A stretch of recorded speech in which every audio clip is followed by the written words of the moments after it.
नमस्कार, मैं हूं सुनील बॉबी और आप इस समय देखना शुरू कर चुके हैं अपना खास कार्यक्रम खबर बिहार।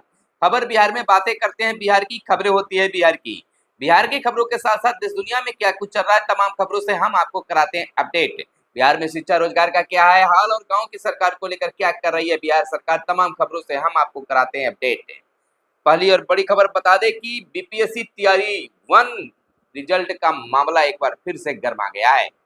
रिजल्ट पर हाईकोर्ट ने उठाए सवाल, राज्य सरकार से न्यायालय ने किया जवाब तलब। रिजल्ट पर हाईकोर्ट ने बिहार सरकार से जवाब तलब किया है, यानी कि एक बार फिर से शिक्षक बहाली को लेकर यानी बीपीएससी शिक्षक बहाली को लेकर प्रश्न खड़े हो रहे हैं। वहीं हम आपको बता दें कि नियोजित शिक्षकों के तबादला और पोस्टिंग को लेकर अब बवाल मचना शुरू हो गया है। आखिर कमेटी कब रिपोर्ट सौंपेगी और कैसे शिक्षकों की नियोजित शिक्षकों की स्कूल पोस्टिंग होगी, क्या उसका पैमाना होगा, तमाम चीजों को लेकर चर्चा का विषय गर्म है। तबादला कैसे होगी, फिलहाल शिक्षा विभाग का कहना है कि सभी काम पूरे हो गए हैं और जल्द ही इस पर खास निर्णय लिए जाएंगे। वहीं एक टीवी कार्यक्रम में डिप्टी सीएम सम्राट चौधरी ने रोजगार और कानून व्यवस्था को लेकर कह दी है बड़ी बात। कहा, नीतीश सरकार में कानून व्यवस्था की स्थिति काफी बेहतर है। तो सम्राट चौधरी के इस बयान पर लोग पलटवार भी कर रहे हैं। वहीं नेता प्रतिपक्ष तेजस्वी यादव ने एक बार फिर नीतीश सरकार पर निशाना साधा। तेजस्वी यादव ने बिहार के लॉ एंड ऑर्डर पर सवाल उठाए हैं, साथ ही पैसे लेकर एसपी और डीआईजी की पोस्टिंग का आरोप भी लगा दिया है। वहीं बिहार सरकार के मद्य निषेध उत्पाद मंत्री रत्नेश सदा ने प्रशांत किशोर पर बोला हमला। कहा, कभी ममता बनर्जी, कांग्रेस और बीजेपी के पीछे रहने वाले प्रशांत किशोर आज बिहार में विकास की बात कर रहे हैं। कैसे?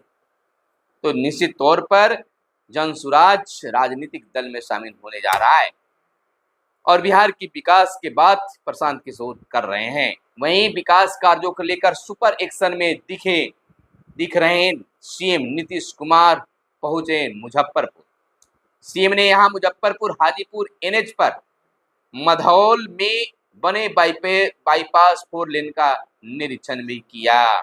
तो एक्शन में बिहार के मुख्यमंत्री दिख रहे हैं। वहीं बड़ी खबर हम आपको बता दें कि आप मोहरे चला रहे थे, मैं रिश्तेदारी निभा रहा था, पूर्व मंत्री श्याम रजक ने महासचिव के पद के साथ साथ आरजेडी के प्राथमिक सदस्यता से भी इस्तीफा दे दिया है। खलबली मच गई है राजनीतिक गलियारे में, आखिर यह क्या कुछ हो रहा है। वहीं गया के आशुतोष प्रकाश ने तेज पैदल चलकर Guinness book of world record में अपना नाम दर्ज कराया। आशुतोष ने कतर देश के उत्तर दिशा से दक्षिण दिशा तक 191.7 किलोमीटर की दूरी रिकॉर्ड 30 घंटे 31 मिनट और 32 सेकेंड में पूरी की है। तो यह विश्व रिकॉर्ड बना है। वहीं पूर्व मंत्री श्याम रजक के पार्टी से इस्तीफे पर नेता प्रतिपक्ष तेजस्वी यादव का भी बड़ा बयान सामने आ गया है। उन्होंने कहा है कि वो जहां रहें अच्छे से रहें, इससे कोई फर्क नहीं पड़ता है। वहीं आसार जनगणना सितंबर से होगी, 18 महीने में आएगी रिपोर्ट। आपको बता दें कि 1.21 करीब अरब थी 2021 में भारत की जनसंख्या। 10 साल में एक बार देश में जनगणना कराई जाती है। आपको बता दें कि केंद्र सरकार सितंबर में 3 साल की देरी से जनगणना का काम शुरू करा सकती है। आंकड़े जुटाने में लगभग 18 महीने लगेंगे। देश में 10 वर्ष में एक बार होने वाली जनगणना 2021 में पूरी होनी थी, लेकिन कोविड-19 के महामारी के कारण इसमें देरी हुई है। 2 चरणों में हुई थी। पहले प्रथम चरण पूरे देश में अप्रैल एवं सितंबर 2010 के बीच जनगणना, दूसरा जनगणना 9 फरवरी 2011 से 28 फरवरी 2011 तक हुई थी। जनगणना के दौरान जुटाई गई जानकारी न्यायालयों के लिए भी सुलभ नहीं होती है। हर घर से संपत्ति के ब्यौरे समेत परिवार के सदस्यों के नाम, उम्र, लिंग संबंधी जानकारी ली जाती है। तो आसार है।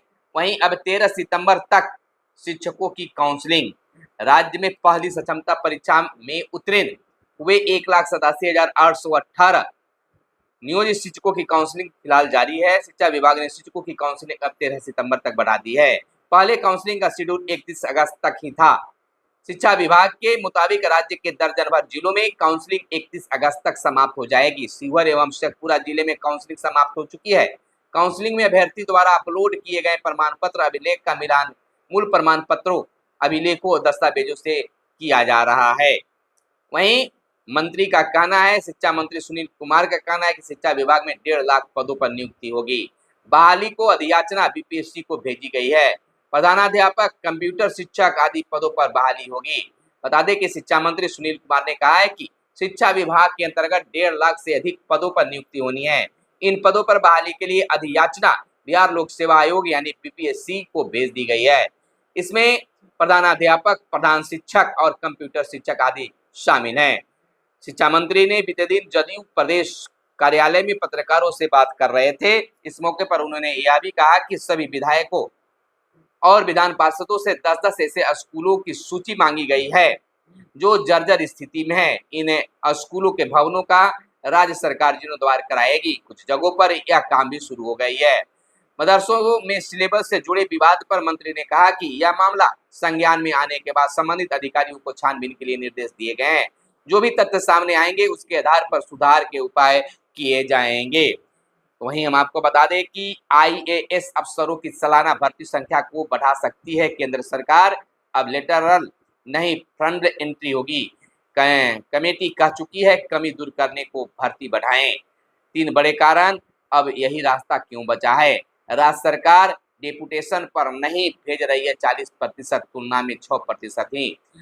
पर राज्य प्रमुख में डेपुटेशन पर आईएएस अफसर, आपको बताते चले कि नौकरशाही में लिटरल एंट्री पर यू टर्न के बाद अब केंद्र सरकार आईएएस अफसरों की सालाना भर्ती की संख्या बढ़ा सकती है। सूत्रों के अनुसार सरकार द्वारा गठित कमेटी ने हाल में सौंपी अपनी रिपोर्ट में भी आईएएस अफसरों की कमी से निपटने के लिए सालाना भर्ती की संख्या को बढ़ाने की सिफारिश सौंपी है। वर्तमान में संघ लोक सेवा आयोग यानी यूपीएससी के माध्यम से हर साल 180 आईएएस अफसरों की भर्ती होती है। सालाना आईएएस अफसरों की ये भर्ती की संख्या 2012 से स्थिर फ्रोजन है। केंद्र सरकार आईएएस अफसरों की कमी के बावजूद इस संख्या को बढ़ाने से इनकार करती रही है। वहीं जमीन सर्वे की अद्यतन स्थिति ऐप से अब जान सकेंगे। गूगल प्ले स्टोर से डाउनलोड कर सकते हैं। जमीन का विवरण भी दिखेगा। आपको बताते चले कि बिहार के ग्रामीण इलाकों में जमीन सर्वे शुरू हो गई है। सर्वे की अद्यतन स्थिति ऑनलाइन सर्वे ट्रैकर ऐप से भी देखी जा सकती है। राजस्व एवं भूमि सुधार विभाग ने इसके लिए खास तरह के ट्रैकर ऐप को विकसित किया है। इसे गूगल प्ले स्टोर से डाउनलोड भी कर सकते हैं। इस पर अपने जिला, अंचल और ग्राम पंचायत का नाम डालने पर जमीन का पूरा विवरण दिखेगा। इस पर मौजा, खिसरा, खाता एवं प्लॉट संख्या के साथ रकबा को भी देख सकते हैं। इसकी मदद से संबंधित इलाकों में जमीन के सर्वे की पूरी स्थिति कहीं से भी जानी जा सकती है। इस पर संबंधित पंचायतों के अमीन और कानूनगो का मोबाइल नंबर भी मौजूद है। इससे संबंधित कर्मियों से सीधे बात कर समस्या का समाधान भी पा सकता है, यानी पाया जा सकता है। तो वहीं 1 सितंबर से नहीं चलेगी डीजल स्कूल बस। आगामी 1 सितंबर से पटना नगर निगम, दानापुर नगर परिषद, खगौल नगर परिषद, फुलवारी शरीफ एवं नगर परिषद क्षेत्र में सभी प्रकार के डीजल चालित बस है, मिनी बस तथा स्कूल बस का परिचालन प्रतिबंधित कर दिया गया है। डीन डॉक्टर चंद्रशेखर सिंह ने कहा है कि 1 सितंबर से सभी प्रकार के डीजल चालित बस, मिनी बस, स्कूल बस सहित का परिचालन प्रतिबंधित किए जाने के सरकार के आदेश के प्रतिनिधियों द्वारा जो चिंताएं जाहिर की गई है, जिला प्रशासन द्वारा सरकार तक पहुंचा दी जाएगी। जिलाधिकारी ने जिला परिवहन पदाधिकारी पटना को सरकार के निर्देश के अनुपालनार्थ सभी जिला शिक्षा पदाधिकारी, संबंधित नगर कार्यपालक पदाधिकारीगण, विद्यालयों के प्रचार बस संघों के प्रतिनिधि एवं अन्य भी उपस्थित थे। इसमें यह खास निर्देश भी दे दिया गया है। वहीं तीसरे चरण की नियुक्ति में बढ़ेंगे अध्यापकों के पद। पहले और दूसरे चरण के रिक्त पदों को शामिल करने से बढ़ेगी रिक्तियां। आपको बता दें कि बिहार के सरकारी स्कूलों में अध्यापक एवं प्रधानाध्यापकों की नियुक्ति जल्द होगी। पहले और दूसरे चरण की अध्यापकों की नियुक्ति की रिक्त में रह गए पद भी अब तीसरे चरण के अध्यापक नियुक्ति में शामिल किए जाएंगे। पहले और दूसरे चरण की रिक्ति रह गए पदों को जोड़ते हुए बैकलॉग की गणना कर रोस्टर क्लियरेंस की कार्रवाई अंतिम दौर में है। इससे तीसरे चरण में अध्यापकों की होने वाली नियुक्तियों में आरक्षित कोटि के पद बढ़ेंगे। ये बड़ी बात सामने आई है। वहीं हिंदी में एमबीबीएस की पढ़ाई का खाका तैयार। मेडिकल के विद्यार्थी हिंदी में पढ़ेंगे, परिभाषा अंग्रेजी में होंगे तकनीकी शब्द। एक समिति का गठन स्वास्थ्य विभाग ने किया है। इसी सत्र से मेडिकल कॉलेज में शुरू होगी हिंदी में पढ़ाई कराने में शिक्षकों को नहीं होगी कोई परेशानी। तो इस प्रकार से एक बड़ी खबर हम आपको बता दें कि अब हिंदी में भी एमबीबीएस की पढ़ाई की जा सकती है। वहीं आपको बता दें कि बिहार में सरकारी सेवाओं का लाभ एक पोर्टल से परिवार आधारित सोशल रजिस्टर बनेगा। योजनाओं का फायदा लेने के लिए लाभुकों को मिलेगा एक नंबर। आपको बता दें कि बिहार के स्थानीय निकाय कर्मियों का भी मिलेगा 7वां वेतनमान। 95 लाख लड़कियों को साइकिल कैंसर से बचाने के लिए मुफ्त टीका लगेगी। आपको बता दें कि मुख्यमंत्री बालिका कैंसर प्रशिक्षण योजना मंजूर कर ली गई है। तो इस तरह से अब एक पोर्टल पर सब चीज रहेंगे। मुख्यमंत्री नीतीश कुमार का यह खासा तैयारी है। वाहनों का व्यावसायिक परमिट शुल्क घटा दी गई है। यह कैबिनेट का खास फैसला भी बीते दिन सरकार ने ली है। तो यह थी आज की खास प्रमुख खबरें, जो आपके लिए काम की खबरें भी हो सकती है। फिलहाल मिलते हैं अगले वीडियो में, तब तक के लिए इजाजत चाहिए और तब तक के लिए आप अपने स्वास्थ्य का बहुत बहुत ख्याल रखिएगा। फिर मिलेंगे।